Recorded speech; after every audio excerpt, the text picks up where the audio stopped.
ಎಲ್ಲವನ್ನ ಬಡಿದೆಬ್ಬಿಸಿದೆ ಟಿವಿ9 ನಿರಂತರ ವರದಿ. ಇದು ಟಿವಿ9 ನಿರಂತರ ವರದಿಯ ಇಂಪ್ಯಾಕ್ಟ್. ಮೈಕ್ರೋ ಫೈನಾನ್ಸ್ ಅಟ್ಟಹಾಸಕ್ಕೆ ಬ್ರೇಕ್ ಹಾಕೋದಕ್ಕೆ ಸುಗ್ರೀವಾಜ್ಞೆ ಮೂಲಕವಾಗಿ ಹೊಸ ಕಾನೂನಿಗೆ ಸರ್ಕಾರದ ನಿರ್ಧಾರ. ಮೈಕ್ರೋ ಫೈನಾನ್ಸ್ ಕಂಪನಿಗಳಿಗೆ ಅಂಕುಶ ಹಾಕುವುದಕ್ಕೆ ಹೊಸ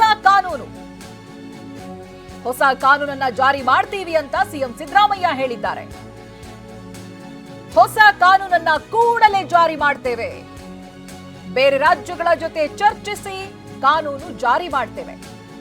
ಒಂದು ವೇಳೆ ಸಾಲಗಾರರಿಗೆ ಕಿರುಕುಳ ನೀಡಿದ್ರೆ ಕೇಸ್ ದಾಖಲಿಸಿ ಕ್ರಮ ಕೈಗೊಳ್ಳಲಾಗುತ್ತೆ. ಸುಗ್ರೀವಾಜ್ಞೆ ಮೂಲಕವಾಗಿ ಹೊಸ ಕಾನೂನು ಜಾರಿಗೆ ತರ್ತೀವಿ ಅಂತ ಸಿಎಂ ಸಿದ್ದರಾಮಯ್ಯ ಹೇಳಿದ್ದಾರೆ. ಮೈಕ್ರೋ ಫೈನಾನ್ಸ್ ಸಿಬ್ಬಂದಿಗಳ ಕಾಟಕ್ಕೆ ರಾಜ್ಯದ ಬೇರೆ ಬೇರೆ ಭಾಗಗಳಲ್ಲಿ ಜನ ನಲುಗಿ ಹೋಗಿದ್ರು. ಈ ಬಗ್ಗೆ ಟಿವಿ9 ನಿರಂತರವಾಗಿ ವರದಿಯನ್ನ ಪ್ರಸಾರ ಮಾಡಿತ್ತು. ಇದು ಟಿವಿ9 ನಿರಂತರ ವರದಿಯ ಬಿಗ್ ಇಂಪ್ಯಾಕ್ಟ್. ಮೈಕ್ರೋ ಫೈನಾನ್ಸ್ ಅಟ್ಟಹಾಸಕ್ಕೆ ಬ್ರೇಕ್ ಹಾಕೋದಕ್ಕೆ ಸುಗ್ರೀವಾಜ್ಞೆ, ಈ ಮೂಲಕವಾಗಿ ಹೊಸ ಕಾನೂನಿಗೆ ಸರ್ಕಾರ ನಿರ್ಧಾರವನ್ನ ಮಾಡಿದೆ. ಈ ಮನಿ ಲೆಂಡಿಂಗು ಕಾನೂನುಗಳಿದಾವಲ್ಲ ಇವತ್ತು ನಮ್ಮ ರಾಜ್ಯದಲ್ಲಿ, ಅವಕ್ಕೆ ತಿದ್ದುಪಡಿ ಮಾಡಬೇಕಾದ್ರೆ ಕೂಡಲೇ ತಿದ್ದುಪಡಿಗಳನ್ನು ಮಾಡ್ತೀವಿ. ಅವುಗಳನ್ನ ಇನ್ನೂ ಬಲಯುತವಾಗಿ ಮಾಡಬೇಕಾದ್ರೆ ಕಾನೂನು ಮಾಡ್ತೀವಿ. ಜೊತೆಗೆ ಒಂದು ಹೊಸ ಕಾನೂನನ್ನ ಮಾಡ್ತೀವಿ. Only with an interest to give protection to the interest of the borrowers, genuine borrowers. ಮತ್ತೆ ಲೈಸೆನ್ಸ್ ಇಲ್ದೇನೆ ಯಾರು ಕೂಡ ಮನಿ ಲೆಂಡಿಂಗ್ ಮಾಡಕೂಡದು. ಮತ್ತೆ ನಾವೇನು ಹೊಸ ಕಾನೂನು ಮಾಡಬೇಕು ಅಂತ ಮಾಡಿದ್ದೀವಿ, ಆ ಕಾನೂನನ್ನ ಕೂಡಲೇ ಮಾಡ್ತೀವಿ. ಅದನ್ನ ಲಾ ಡಿಪಾರ್ಟ್ಮೆಂಟ್ನವರು, ರೆವಿನ್ಯೂ ಡಿಪಾರ್ಟ್ಮೆಂಟ್, ಫೈನಾನ್ಸ್ ಡಿಪಾರ್ಟ್ಮೆಂಟ್ ಮತ್ತೆ ಹೋಮ್ ಡಿಪಾರ್ಟ್ಮೆಂಟ್ ಚರ್ಚೆ ಮಾಡಿ, ಬೇರೆ ರಾಜ್ಯಗಳಲ್ಲಿ ಆಂಧ್ರ ಪ್ರದೇಶದಲ್ಲೂ ಕೂಡ ಕಾನೂನು ಮಾಡಿದ್ದಾರೆ. ಆ ಕಾನೂನುಗಳನ್ನು ಕೂಡ ನೋಡಿ ಕೂಡಲೇ ಆ ಕಾನೂನನ್ನು ಸುಗ್ರೀವಾಜ್ಞೆ ಮೂಲಕ ಮಾಡ್ತಕ್ಕಂಥದನ್ನ ಮಾಡ್ತೀವಿ.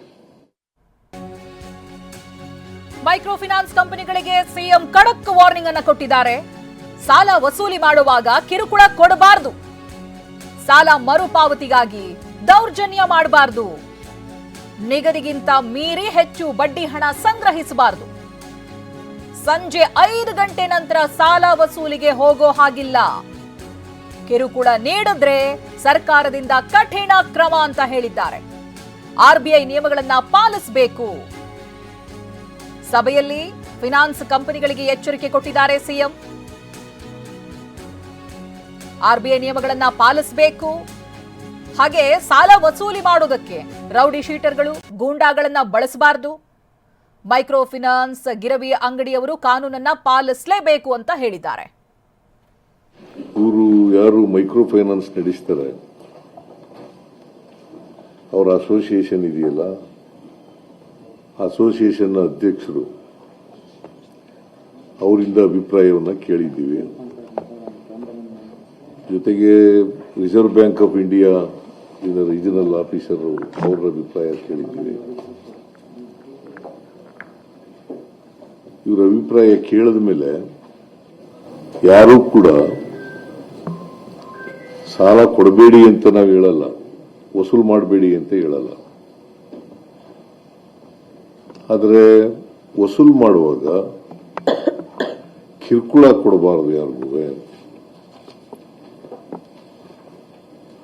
ಎರಾಶ್ ಮಾಡಬಾರದು.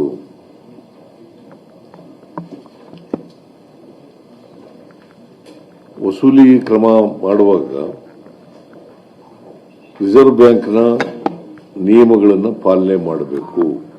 ಕಾನೂನು ಏನು ಹೇಳ್ತದೆ ಅದಕ್ಕಿಂತ ಹೆಚ್ಚಾಗಿ ಬಡ್ಡಿಯನ್ನು ವಸೂಲು ಮಾಡಬಾರದು.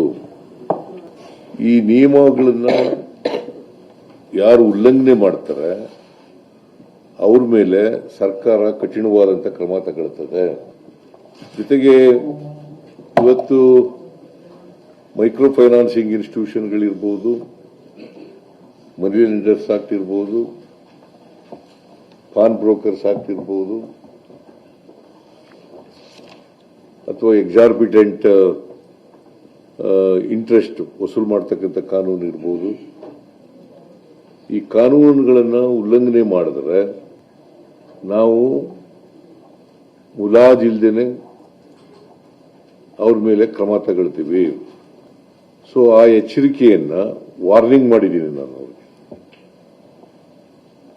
ಆ ಎಚ್ಚರಿಕೆಯನ್ನ ನಬಾರ್ಡ್ನವರಿಗೆ, ಮೈಕ್ರೋ ಫೈನಾನ್ಸ್ ಇನ್ಸ್ಟಿಟ್ಯೂಷನ್ನವರಿಗೆ, ಬೇರೆ ಮನಿ ಲೆಂಡಿಂಗ್ ಇನ್ಸ್ಟಿಟ್ಯೂಷನ್ಸ್ಗಳಿದಾವಲ್ಲ ಇವ್ರಿಗೆಲ್ಲ ಕೊಡ್ತಾ